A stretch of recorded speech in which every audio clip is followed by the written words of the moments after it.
Hello, Ben. Welcome. Thank you for having me. First, can you give us a little bit background of your company? Sure. So Shoreline Capital is a 10-year-old firm, a little over 10 years old.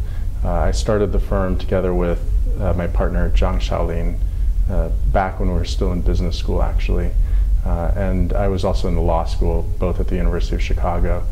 And so we started the firm back in 2004 to focus on distressed debt in China, and currently have about over 30 people who are in the firm. And we manage money for endowments, foundations, pension funds, basically international institutions who have an interest in the niche space that is distressed debt in China. So during the past 10 years, how has the distressed debt investing space changed in China? Distressed debt space has changed significantly in the last 10 years.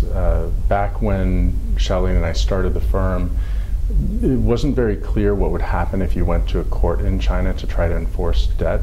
And since that time, the legal environment has improved significantly. Beyond the legal environment improving, there's also a changing market, where 10 years ago there were probably opportunities just in the non-performing loan space in the distressed debt market, whereas today there are a number of other opportunities beyond non-performing loans. And that's because of the decelerating environment in China, and also because of the way the banking system is handling the lending and the distressed debt that they have accumulated. Now in 2014, where do you see the best investment opportunities in distressed debt?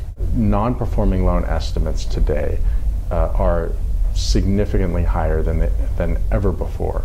And I think if you looked at estimates of non-performing loans back when we started Shoreline, they were usually around $500 billion US. So the estimates of not just the recognized non-performing loans, but whatever was in the banking system that had yet to be recognized, that was about $500 billion US.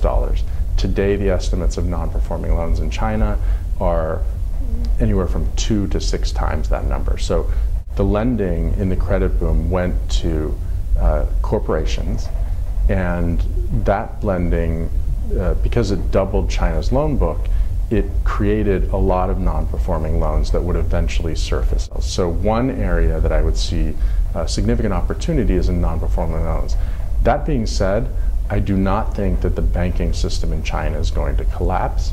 I don't think that you should go out and short Chinese banks, because this is a very large problem, but it's something that the government and the banking system can manage over a period of a decade. So how high do you think banks' NPL ratio will go up to this time?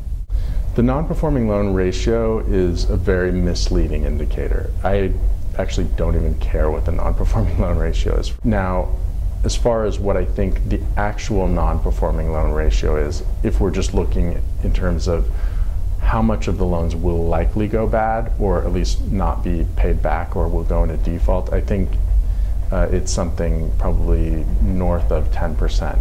So in early 2000s, Chinese banks mostly transferred their non-performing loans to asset management companies. This time around, how do you think the upcoming wave of non-performing loans in the Chinese banking system will be absorbed?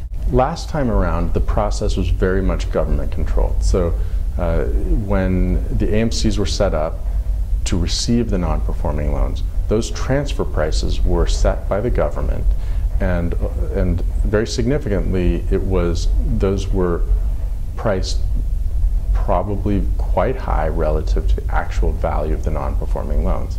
This time around, there is a significant difference, which is that the government is not interested, at least so far, it doesn't seem like the government is interested in transferring NPLs at 100 cents on the dollar into government set up bad banks in order to subsidize the banks. The government, it seems that the government and the banks would prefer to use the bank's own profitability, their own reserves, and a market for NPLs to be the thing that resolves this new pool of non-performing loans. Ben, thank you so much for your time. Thank you.